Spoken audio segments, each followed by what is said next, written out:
Hey everyone, and welcome back to the VHS Tapes podcast. Today is the 10th anniversary of Frozen, at least the time of this video's release, and this episode will be featuring Jack Evans, but first, a little synopsis of the film.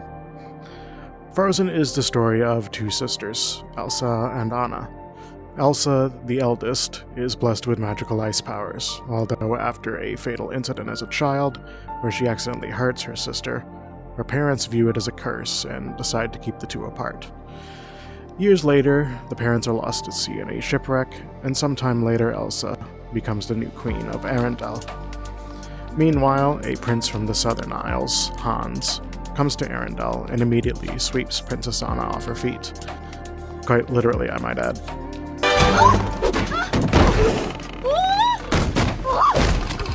Hey! Within the day, she seeks out Elsa's blessing for their marriage, and Elsa declines. An argument breaks out, and so does Elsa's closely guarded secret. She flees to the North Mountain, and for the first time, feeling free of the fear of hurting anyone accidentally, she is at peace temporarily. You might even say she's let it go.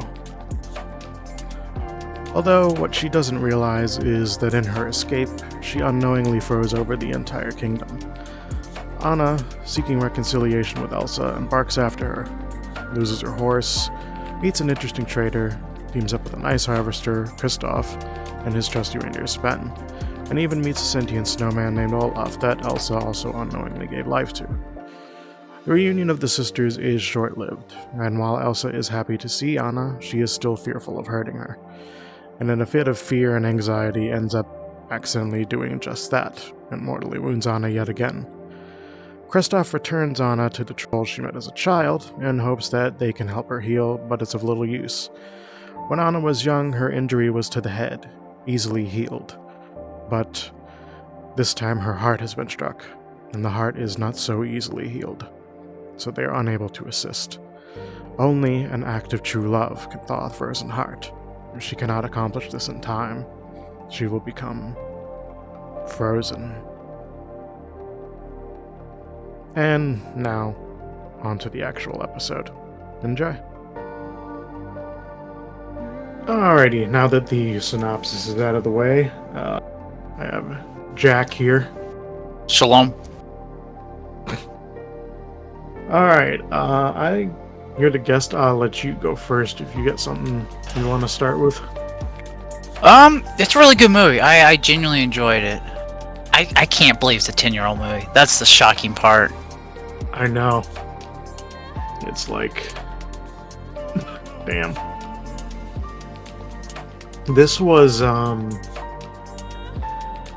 know I wrote this somewhere in my notes here.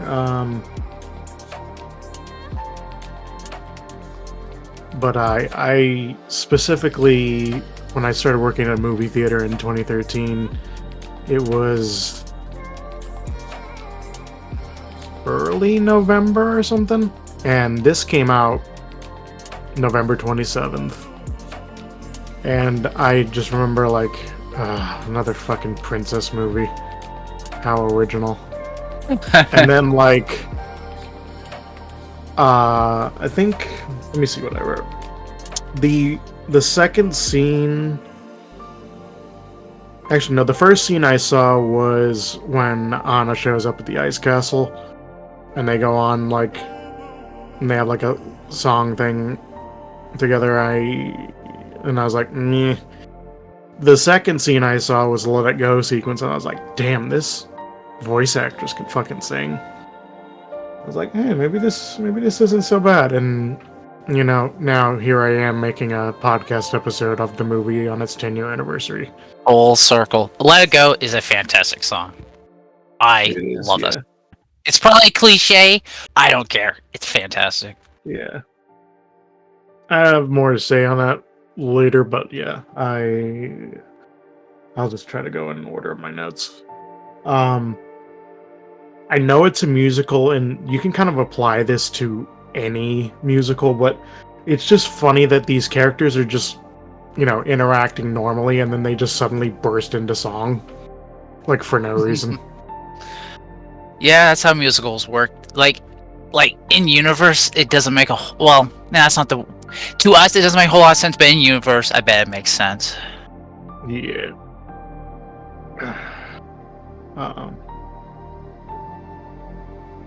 Oh. So thinking about some of the stuff in it, I've particularly the beginning when Elsa, accidentally freezes Anna's head essentially, and they take her to the trolls, and it's really nice of them to just emotionally scar Elsa at the age of 12, I think. Of like, you better control your powers or you're gonna fucking die because everyone will kill you. Like, could you maybe have handled it a little more delicately? It's like all this shit happens because of that, and then the parents just really overreacting. Like, sure. I get they're trying to protect Anna and like also the rest of the kingdom, but like, my god, the way they just, I get they're scared, but raising a child with ice powers on the verge of puberty must be horrific. I mean, puberty is bad enough on its own, but the way they just separate them is just awful. So skipping ahead, because like in the next like 3 minutes we skip like 10 years or so. Yeah, it's a musical scene. Yeah. Coronation Day. Anna is just kind of adorably naive and extremely innocent, but at the same time she's just been locked in a castle her whole life. Hasn't really had a taste of the outside world yet. And it's nice to see the juxtaposition of their personalities, and like I think it was the second song of the movie, First Time in Forever. How like Anna's like very outgoing and Elsa's just very, well, cold and closed off. No pun intended. True. But yeah, I do like the moment they get to hang out a little bit after the coronation, and they just drool over the smell of chocolate. It's kind of wholesome. Do all women love chocolate? Hmm? Do all women love chocolate? That's the real question. That might be stereotyping or something offensive, perhaps. Perhaps. Let's be real. Everybody loves chocolate. If you don't love chocolate, you're probably not human.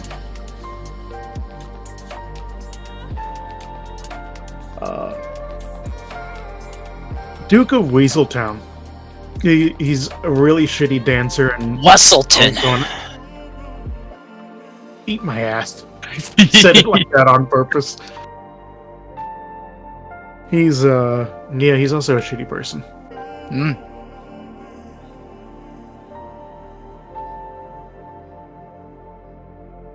Anything from you? What do you got to say? I don't want to be the only one talking. You know what's funny? It's connected to this. So you know how Zootopia? You know how there's a Weaselton character? And Ted Wesselt. Alan Tudyk voices both those characters, so I thought that's interesting. Yeah, it's a little amusing. Frozen joke. That's funny.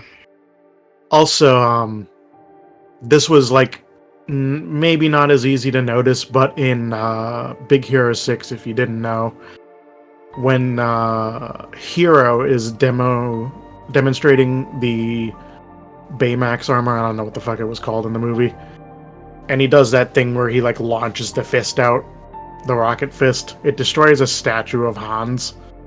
Really? I need to rewatch that movie sometime. Yeah.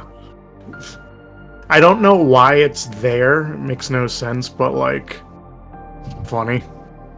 Yeah, it's Easter eggs in a nutshell. Oh, speaking of Easter eggs, during the coronation song musical, We see Eugene and Rapunzel. Who would have guessed that? Oh, yeah. I don't think I initially noticed that because I don't think I had seen... No, I definitely hadn't seen Tangled yet when I first saw this. I saw it sometime after. Like, this kicked me back into watching Disney movies again. I was like, you know what, let me revisit some of these, and then, well, this Tangled was still pretty new, so I watched that, and that's pretty good. We'll have an episode on that eventually. Excuse me.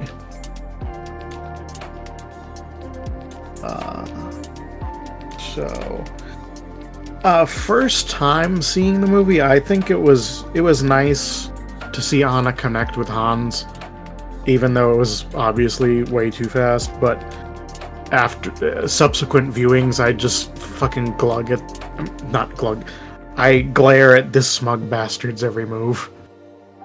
Like, I want to fucking punch that guy. Well, that's what happens. We have 12 older brothers. Yeah.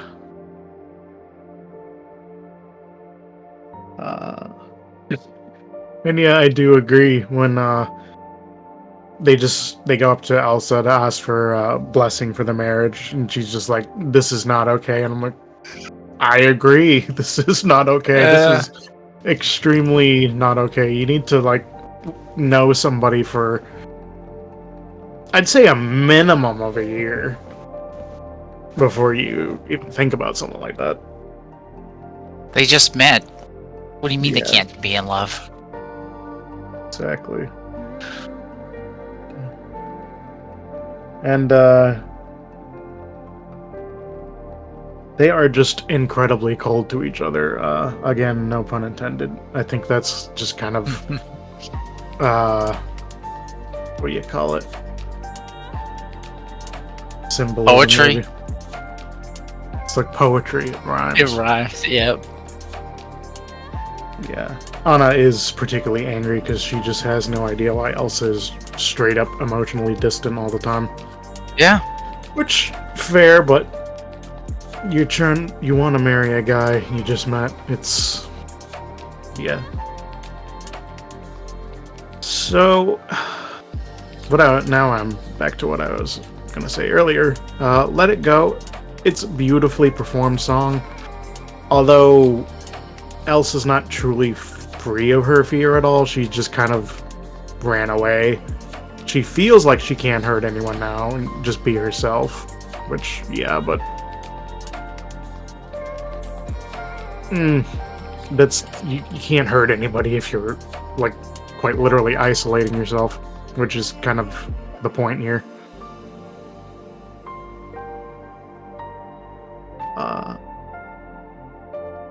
Now, I want to talk about a problem I have with the Ice Castle. The Yes. entire internet also has a problem with it. Where's the fucking toilet? And what is she eating? Like, Icicles. that's not sustenance. That's just water. She needs something else.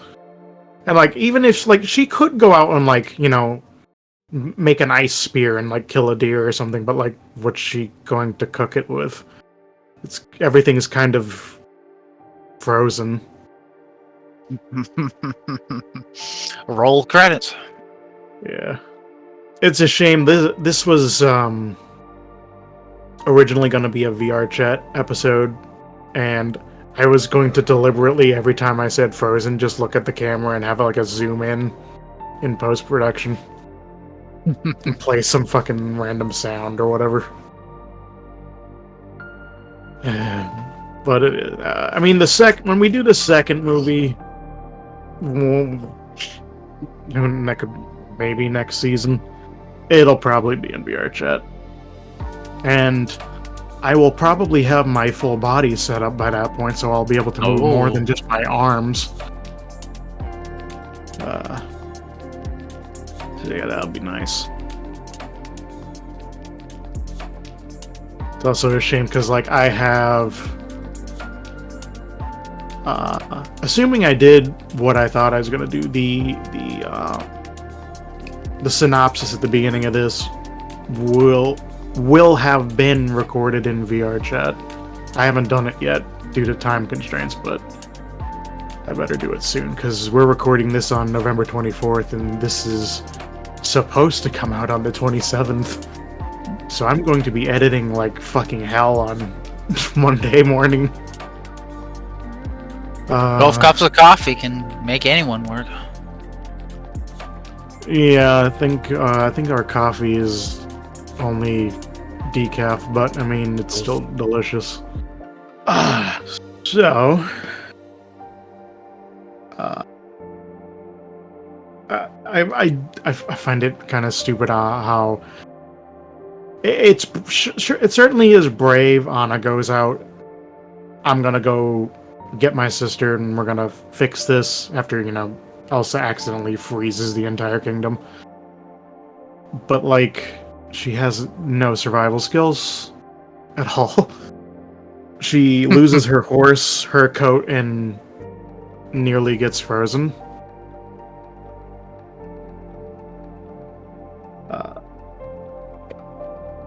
What do you think about Oaken? I forget his last name. Oaken. Oh, is that the store cashier, basically? Yeah, the store guy. I love him. He's great. He's, You know what the funny part is? The summer collection. Shitloads of items for you to have. In the winter, barely anything. So I thought that was funny. Yeah. Well, it's their winter stock where supply and demand have a big problem.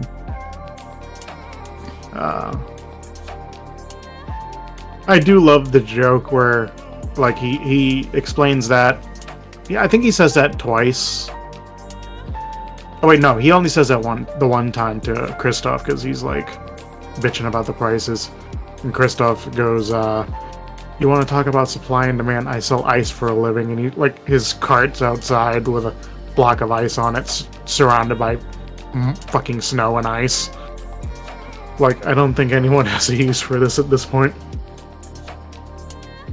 They can just go fucking harvest their own shit. Hell, if you... I don't know. Imagine that's your job. Cutting up ice. I forget what the purpose is, because, like, this is, like, the late 1800s. I don't think we have refrigerators yet. Maybe ice boxes. But then again, I don't know if they even had that, so... Probably, like... I don't know how it works, but, like, yeah, I imagine you had, like, something... You kept it maybe in your basement or something, where it's, like, it's the coolest. And the ice, just helps keep everything cold for a little bit. But yeah, at this point, everyone can just do what we do up here in the colder area of the country. When it snows, I remember years ago, our fridge was full, and it snowed, but it wasn't. It was just like 32 to 35 degrees, so it was cold enough that nothing was melting, but not like super cold. Where stuff would start freezing. We literally put a bunch of bottles of soda out in the snow and just left them there for days, and it kept it perfectly cold. Hey. So we could not have to worry about them taking up space in the fridge until we cleared it out. Modern problems require modern solutions. Exactly. But yeah, I find him funny, and maybe we'll do a bonus episode of the shorts, but I would probably just put that all into one video, because Oaken does appear in at least one of them for a brief bit, and it's amusing. He has like a portable sauna. Amusing. But yeah, I do love how specifically how he throws Kristoff out after he... Did he call him a crook? Yeah. It's like he tells... what does he tell Anna? He's like... he tells her to, like, I don't know, back off, or just, like, hold on while I deal with this crook here, and Then I can just, what did you call me? With like puppy dog eyes, and then just fucking yeets him out of the store.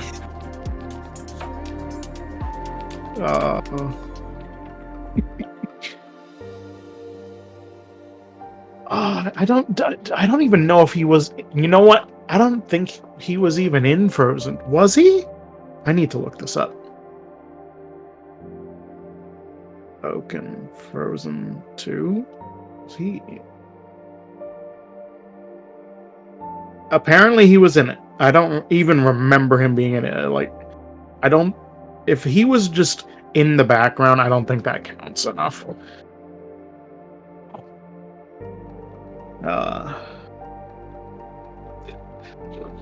Alright. Anyway, back to the movie. I like how Anna tries to play tough and demands Kristoff helps her.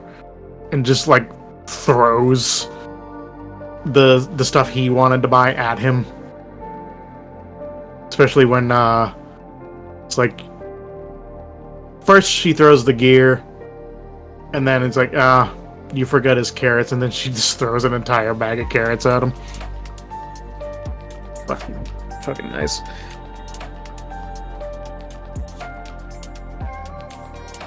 I love that she's trying to take charge, but she doesn't know how to do that. That's exactly what I'm saying. Yeah, I mean, being shut in a castle your whole life is gonna do that to you. And then during their ride,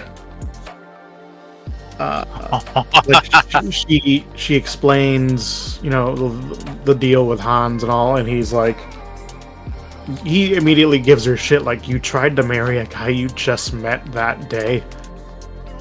And he's like, goes through a list of, do you even know anything about him? Like, you know, what's his favorite color? What's this? What's that? What's his foot size? And she says foot size doesn't matter. And that's just literally a dick joke. That's why it's PG. I am both horrified and also hysterically, like, laughing when there's, like, a not safe for work or PG... not exactly PG, just adult joke in a kids movie. Yeah. Sorry, my brain's like not wanting to work. But yeah, when you missed in the coronation scene. Oh, sorry, I interrupted. So in the coronation scene, when she's singing the song, she says, "Why have? Was it something about why don't we have balls? Why have a ballroom with no balls?" Balls? Yeah, I'm like, okay, all right, Frozen Riders, I see what you're doing. Well, in a way, maybe, but like, yeah, literally a ball, as in, you know, the dance thing. I know. I don't know why they call it that, but it's innuendo, but it's still funny. Yeah.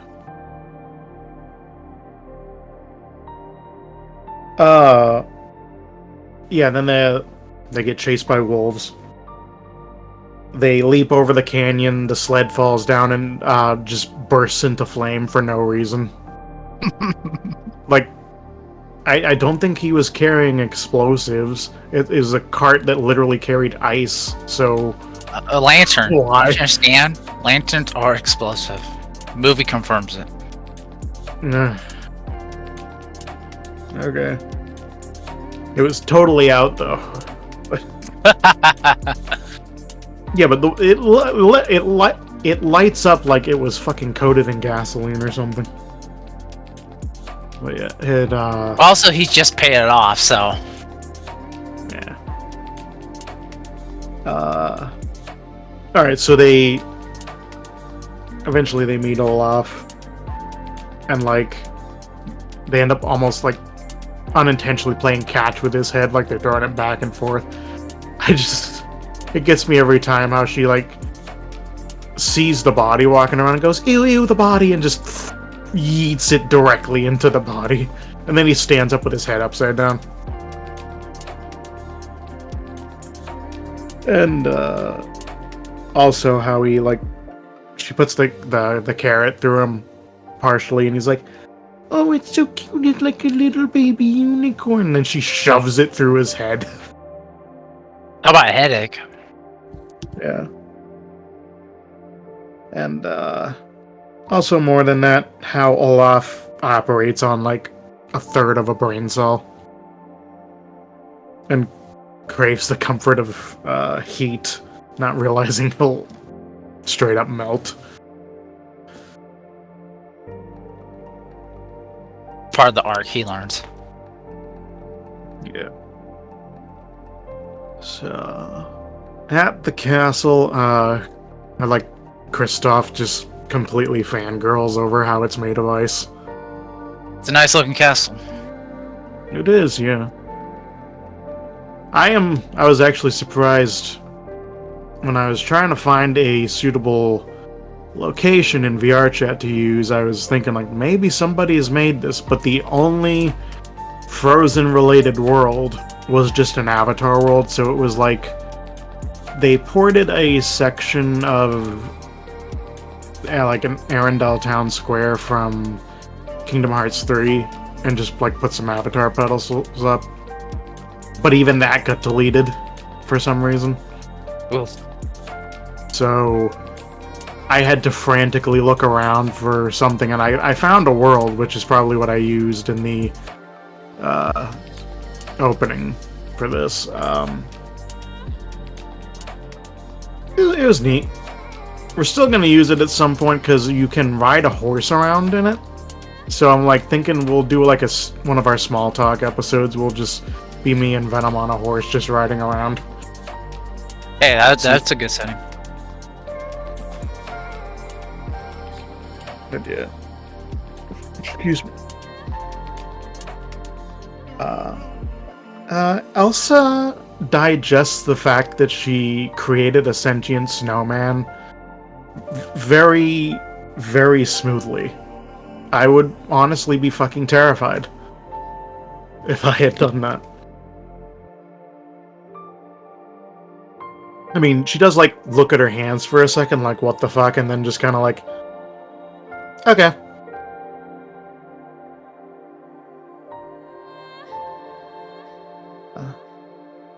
See, we get the next song. Nana gets her heart frozen. Oh, frozen heart. Yep. Kristoff takes him to the trolls, saying he's seen them help someone in the past with a similar problem. I don't know how he doesn't realize that, hey, there was a platinum blonde and a redhead like 10 years ago with a very similar problem. I really don't know how he doesn't pick up on that at all. Also, like, the trolls don't like... I mean, I guess if... I don't know, like, obviously there's, like, little kid trolls, so I'm sure they weren't around the first time, but there's gotta be some, especially Grandpappy, who would, like... Oh, you again. I don't get why they don't say anything. Plot convenience.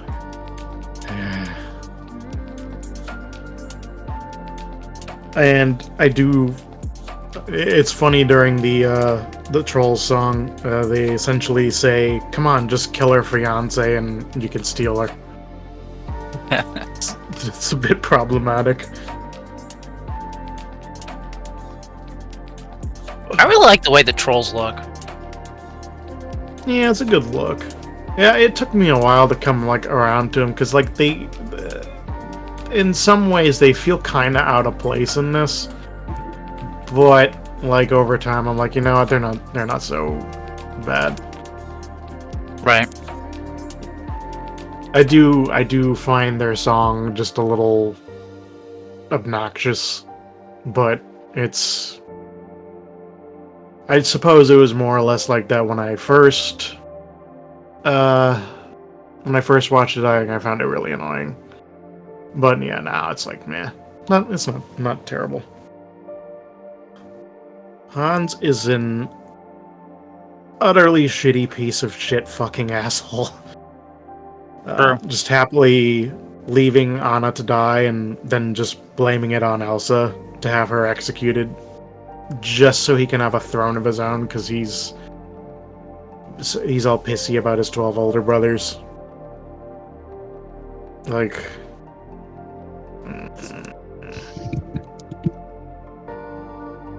I do love the subversion with you expect at first that for Anna to get her active true love, which I forgot to write, was like the trolls were able to heal her head initially because it was, easily persuaded, but the heart kind of needs you to do your own thing for that. You must get an active true love, and everyone's thinking oh, of course she's gotta kiss the guy and to stop herself from being frozen. But Hans is just a fraud, he doesn't love her at all. So then she thinks, oh, it must be Kristoff, but in the end it's just the act of saving Elsa, a sister who has been literally emotionally cold towards her for the longest time, is what does the trick. Showing that despite all of that, she does still love her sister. So, like I said, I love that subversion. It's a good one. It's not what they expected, but yeah.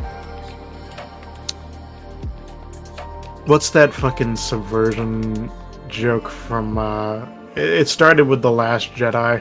Oh, Rian Johnson? Yeah. Yeah, something like that. He subverted my expectations or something. Yes, yeah, that is subverted my expectations. And this ends up driving Elsa to see that the key to controlling her powers is love, not being emotionally cold. Which, good message. I like it. And I think, my last thing was, I absolutely love how Anna just decks Hans in the face after. Oh, it's great. Fantastic. 10 out of 10. Especially if you go frame by frame and watch it. His face just gets stretched. I'll just put an image of that up. Okay. Yeah, I have to see that. That's funny. Yeah. And yeah. Good movie. Yeah, I don't think it's the best, most amazing movie Disney's ever made, but I think it's a nice, simple, fun little adventure. And it got me back. It's a great, fun movie. Yeah. And it got me back into watching more Disney movies. At least the older ones, because, some of the newer shit is just kind of, let's remake the old thing. So boring to me. Yeah. I don't hate all of the remakes. I thought the Cinderella one was nice, because they added stuff to it, but from what I heard, The Lion King was literally a copy-paste of the original awful story, and then they just, realistic animation. Quotation mark. Yeah, well, the environment, maybe. But, yeah. The thing is, the cartoon was so much more expressive and stuff. And then you watch some clips of this thing, and it's they just can't do those expressions because it would look very goofy. Yeah. Any other thoughts you'd like to add before we close this out? Oh yeah. So in the intro, I love how in the song they have a little ice song. They mention "Let It Go" and "Frozen Heart," so I thought it was a nice foreshadowing. Oh yeah. That was good, yeah.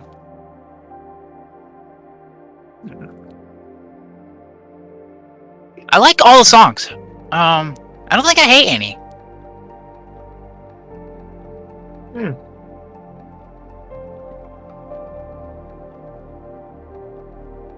The only...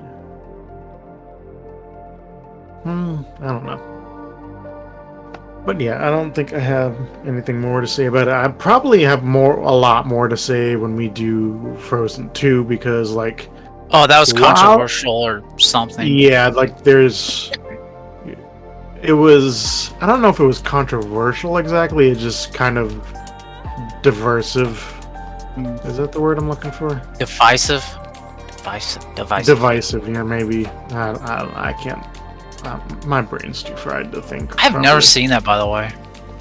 You've never seen Frozen 2? I've not seen Frozen 2. I see. We'll have to watch that. But yeah. Obviously first, like, yeah, I think we'll do the shorts. I'm not gonna do the fucking. I think there's a Disney Plus series because in the second one there's a bit where Olaf does like a recap of the first movie.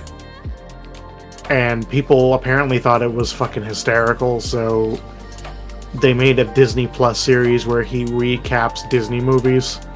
Like, I'm not gonna do that because that's not like canon to it. It's just like here's a goofy little thing you can watch. But there was at least 2 shorts, I think, question mark. And we'll probably just cover that in one thing because, like, I think the collective runtime of those is like maybe 40 minutes. If that. Yeah. Oh, one of them was fucking long. Let me see here. Let me look this up. Frozen. Oh, there's been a stage musical of Frozen. I ought to see that at some point. Okay, apparently there's 3. I don't remember seeing Once Upon a Snowman, which was like it's an 8-minute. It says it's an 8-minute romp through Olaf's origins in Frozen, but it's just kind of like a goofy little thing. It kind of like branches like when he was created till he meets Anna and Kristoff. And what I have seen was Olaf's Frozen Adventure, which was like a Christmas story. It's 25 minutes. And they put this before a movie, I think. I think it was like I think they put this before Moana or something like that. And people were really fucking confused when they went to see the movie because they're like, we came to see this movie. Why is Frozen 2 playing? And then Frozen Fever, like, is it's 8 minutes. It takes place just shortly after Frozen does. And it was just more of like a silly little thing. So yeah. So we have 3 shorts to talk about. So we will do that some other time. I think that's it for this episode. All right. See ya.